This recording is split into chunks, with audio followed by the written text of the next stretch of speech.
While still groundbreaking in many ways, the MiG-21 was a plane that had some serious limitations. The Soviets wanted a larger fighter with more range, better takeoff and landing performance, more powerful radar, and heavier payloads. The MiG Bureau got to work using new aerodynamic research to develop a larger fighter that used lift jets behind the cockpit, but the disadvantages of this layout were pretty significant and led to some other options being explored.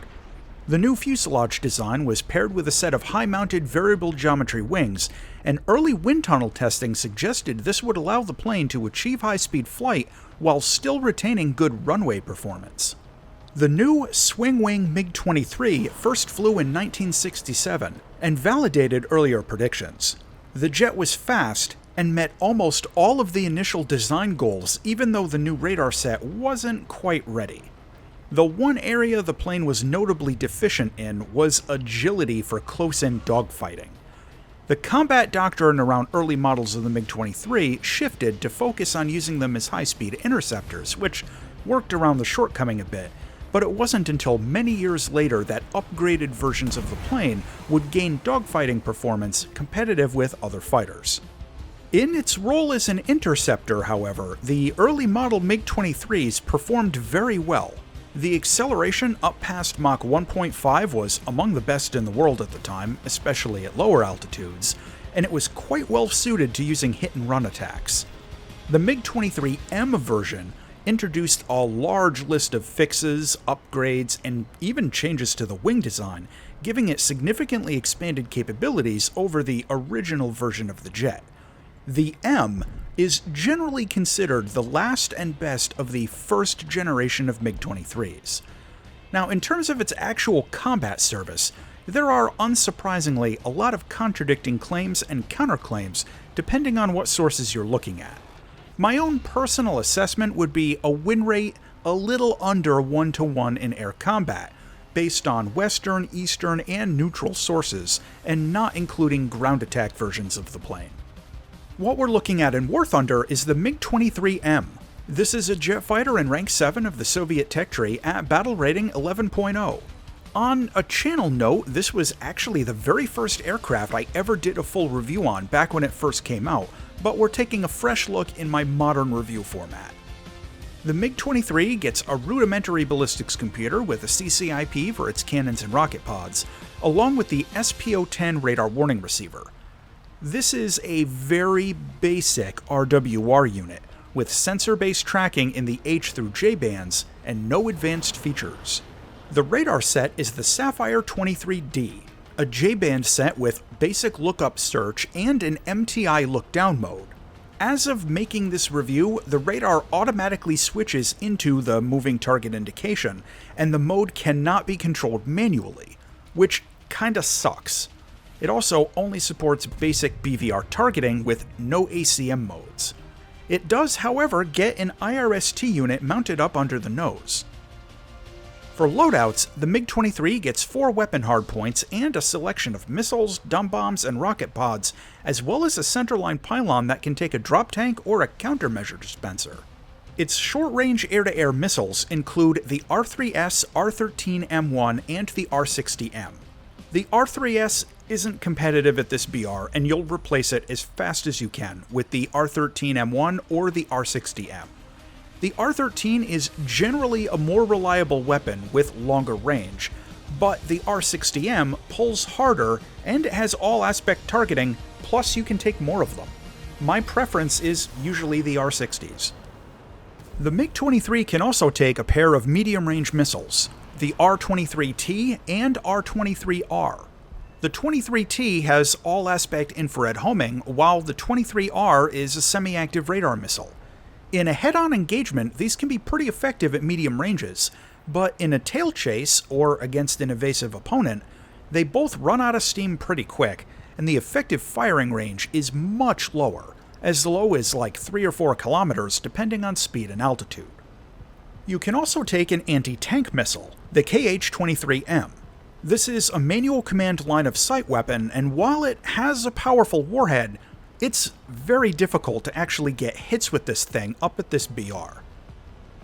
The flight performance of the MiG-23M has been a point of contention in the War Thunder community for quite some time, but in short, this thing is an interceptor, and while it's great for fly-through attacks, just doesn't do very well in turn fights.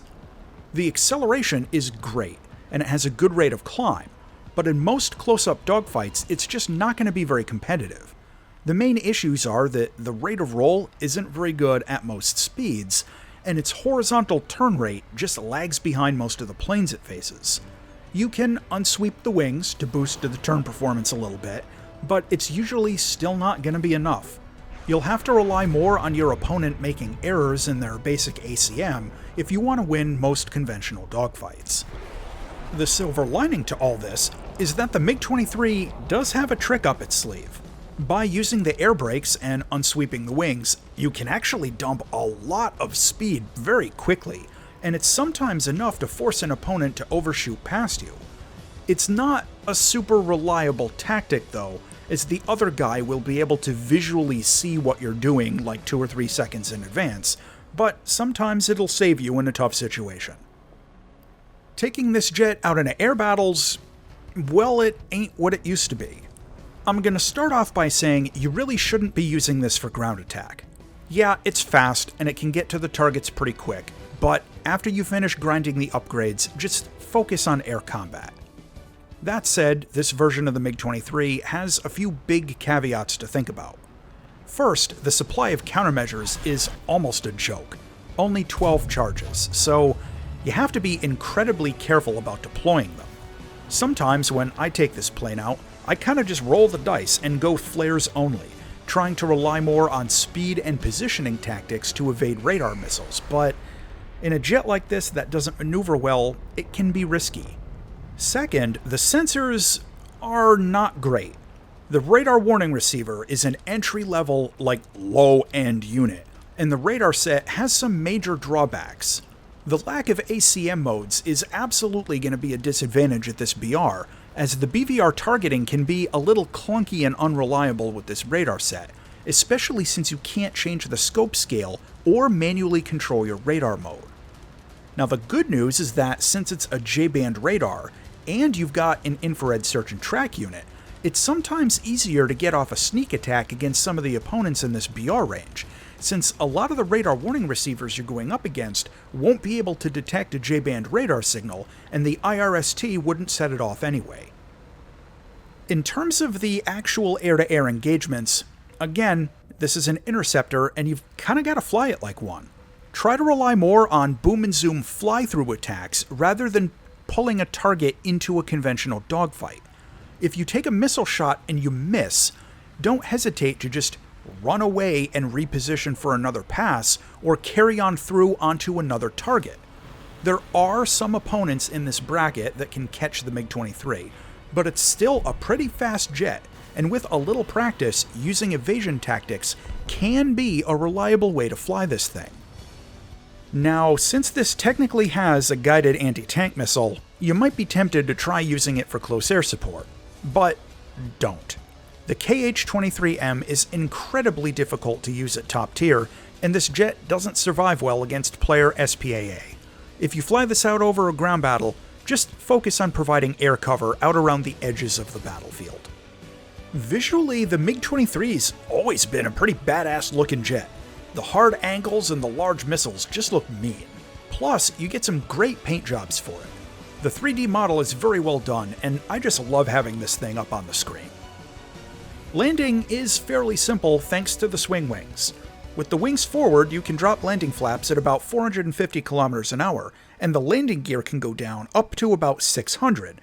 But just remember that it's got a very narrow wheelbase, so you don't want to try doing zigzagging on the runway to slow down. Just let the drag chute do its thing and lock up the brakes. The cockpit for the MiG-23 is kind of an acquired taste. The visibility isn't very good, and the bracing is seriously obstructive in a dogfight, but the instruments are clear and mostly easy to spot.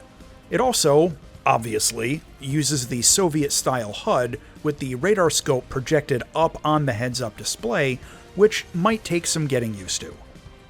To close out on the MiG-23M. This jet is fast, with great engine performance. The variable geometry wings give it some flexibility, and it gets an IRST system along with a J-band radar. However, it'll never be a good dogfighter. The radar doesn't have ACM targeting and uses automatic mode switching, and its supply of countermeasures is almost a joke. The final verdict on the MiG-23M is that this jet is almost a one-trick pony these days, and in the current meta, it can tend to struggle a bit, but when you have a good match with the MiG-23, it's incredibly satisfying. As always, thanks for watching, and if you enjoyed this video, check out this other one!